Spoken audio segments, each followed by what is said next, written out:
मोहतरम ख़वातीन हज़रात, अस्सलाम वालेकुम। मैं उम्मीद करता हूँ कि आप और आपके घर वाले खैरियत से होंगे। हम आपको जनरल साइंस एंड एबिलिटी में फ़ूड साइंस का टॉपिक पढ़ा रहे हैं। आज हम आपको क्वालिटी ऑफ फूड के बारे में पढ़ाएंगे। हम उम्मीद करते हैं कि आपको हमारी ये मेहनत पसंद आती होगी। तो चैनल पर बार बार आने के लिए और वीडियोस देखने के लिए आप सभी लोगों का बहुत बहुत शुक्रिया।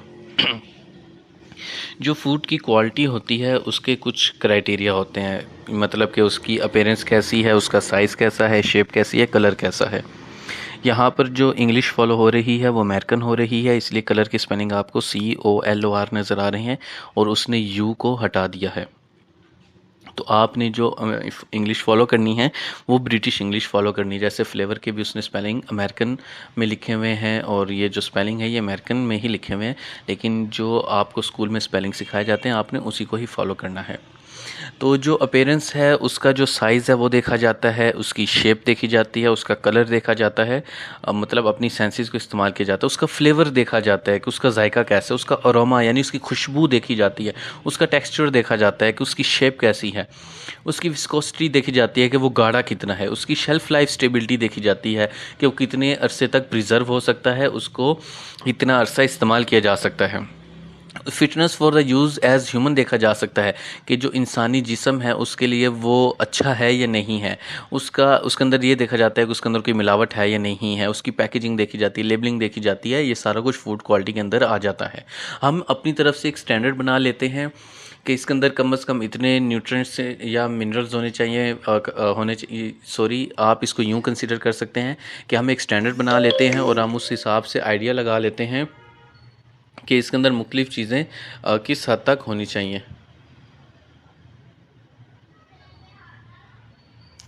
तो वहाँ से फिर हम बहुत ही अच्छे तरीके से उसको समझ लेते हैं।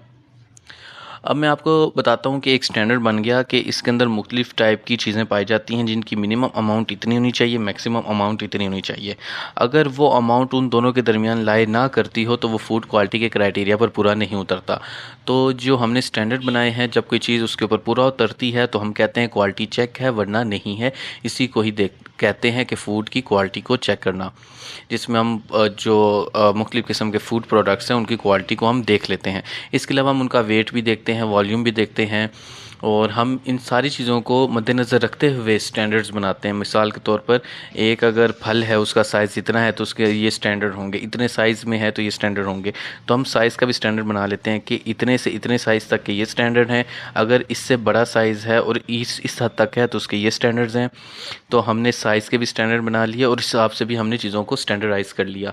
तो हम ये सारा कुछ डेटा वगैरह इकट्ठा कर लेते हैं, बना लेते हैं और फिर उनके साथ कंपेयर करके देखते हैं कि कोई चीज़ अगर उसके साथ मैच हो जाए तो वो ठीक है, वरना वो क्वालिटी पर पूरा नहीं उतरती। जो फूड की क्वालिटी है उसके अंदर फिर मुख्तलिफ़ चीज़ों को भी देखा जाता है कि उसके अंदर जो केमिकल्स हैं वो ठीक हैं या नहीं है, प्योर है या नहीं है, उसकी जो स्ट्रेंथ है या नहीं है। उसके अंदर मिसाल के तौर पर अगर वो कोई गंदम है तो उसके अंदर कार्बोहाइड्रेट सही है या नहीं है, उसका टेस्ट सही है या नहीं है। चावल हैं तो उसके अंदर जो कार्बोहाइड्रेट्स हैं वो हैं या नहीं है। अगर दूध है तो उसके अंदर protein, lipids, fats, sugar, lactose वगैरह की जो क्वांटिटी है वो स्टैंडर्डाइज है या नहीं है। और अगर किसी को लैक्टोज से एलर्जी है तो लैक्टोज फ्री दूध भी मार्केट में अवेलेबल होते हैं, तो उसकी वो क्वालिटी चेक करना कि उसके अंदर जो इंग्रेडिएंट्स हैं वो अपने स्टैंडर्ड्स को पूरा करते हैं या नहीं करते।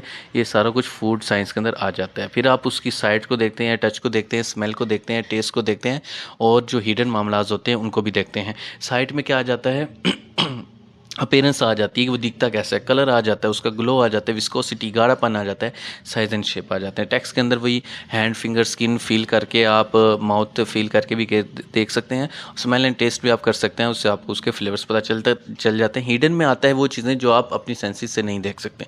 मिसाल के तौर पर न्यूट्रिएंट्स कि उसके अंदर कौन से केमिकल मौजूद हैं, वो डाइजेस्ट हो सकता है या नहीं हो सकता, उसके अंदर कोई मिलावट है या नहीं है, उसके अंदर कंटेमिनेंट तो कोई चीज़ नहीं है, यानी कि उसके अंदर कोई ऐसी चीज़ तो ऐड नहीं होगी जो कि नुकसानदेह या टॉक्सिसिटी तो नहीं है, वो जहरीला तो नहीं है।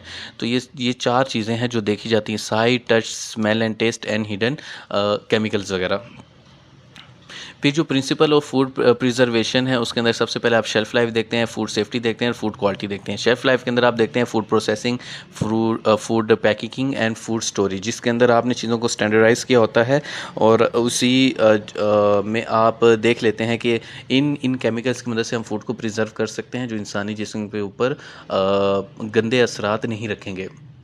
फूड की सेफ्टी को देख लेते हैं कि उसके अंदर कोई ऐसा माइक्रो ऑर्गेनिज्म तो मौजूद नहीं है, अगर है तो उसको एलिमिनेट किया जाता है या फिर हीट की मदद से डिस्ट्रॉय किया जाता है।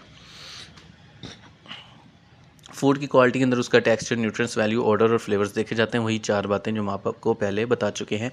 तो ये प्रिंसिपल्स हैं फूड प्रिजर्वेशन के। तो अगर सवाल आए फूड प्रिजर्वेशन के प्रिंसिपल्स का, तो आपने इन्हीं 3 चीज़ों को डिस्कस करना है। और इसके अलावा आप चीज़ों को फ्रीज़ करके स्टोर कर सकते हैं, खुश करके ड्राइंग की मदद से स्टोर कर सकते हैं, उसका जैम वगैरह बनाकर उसको लंबे अरसे के लिए स्टोर कर सकते हैं, जिससे मुरब्बा कह देते हैं। मुख्तलिफ़ किस्म के मुरब्बे मिल जाते हैं, आम का, सेब का, एक हरीड़ का मुरब्बा वगैरह वगैरह। फिर आप उसको अचार वगैरह बनाकर पिकलिंग वगैरह के तौर पे सेव कर सकते हैं। कैनिंग मतलब कि उसको डब्बे में बंद करके प्रिजर्वर केमिकल डाल के कर सकते हैं, और आप साल्ट की मदद से भी कर सकते हैं। तो ये method of storage of food हैं जो कि आप इस्तेमाल कर सकते हैं।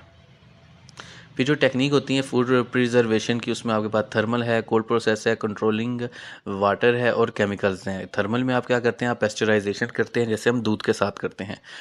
कोल्ड प्रोसेसिंग के अंदर आप क्या करते हैं, आप चिलिंग करते हैं, जैसे हम कुर्बानी का गोश्त स्टोर करते हैं, जो हम बाज़ार से गोश्त खरीद कर लाते हैं, या जो हम कैनन्स वगैरह के प्रोडक्ट्स वगैरह लेकर आते हैं, तो हम उनको चिलिंग की मदद से स्टोर करते हैं।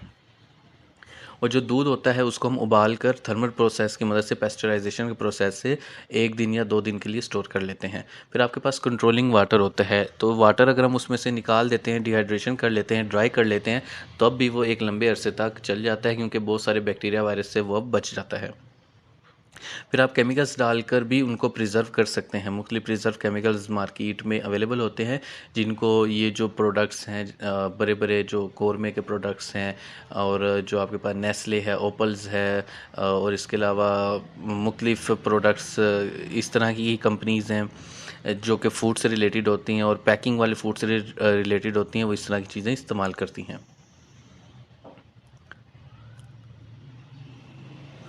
तो हम उम्मीद करते हैं कि आप साथ साथ अपने नोट्स बना रहे होंगे और हमारे जो लेक्चर हैं आपके लिए मददगार साबित हो रहे होंगे। आप हमें फेसबुक, इंस्टाग्राम पर भी लेटेस्ट अपडेट्स के लिए फॉलो कर सकते हैं, और हम उम्मीद करते हैं कि आपको हमारा ये चैनल पसंद आता होगा, वीडियोस पसंद आती होगी। जनरल साइंस एंड एबिलिटी में हम आपको बायोलॉजिकल साइंस पढ़ा चुके हैं, इन्वायरमेंटल साइंस पढ़ा चुके हैं, और उनके न्यू लेक्चर भी हम इंशाल्लाह बनाएंगे और उस सीरीज़ को भी इंशाल्लाह जारी रखेंगे। लेकिन उस सीरीज़ के अंदर इतना मटेरियल मौजूद है कि आपके अच्छे खासे नोट्स बन सकते हैं। दोनों के 25 प्लस लेक्चर मौजूद हैं, और अब ये फूड साइंस के सीरीज़ भी आपको इंशाल्लाह ताला 1 हफ़्ते में कंप्लीट मिल जाएगी।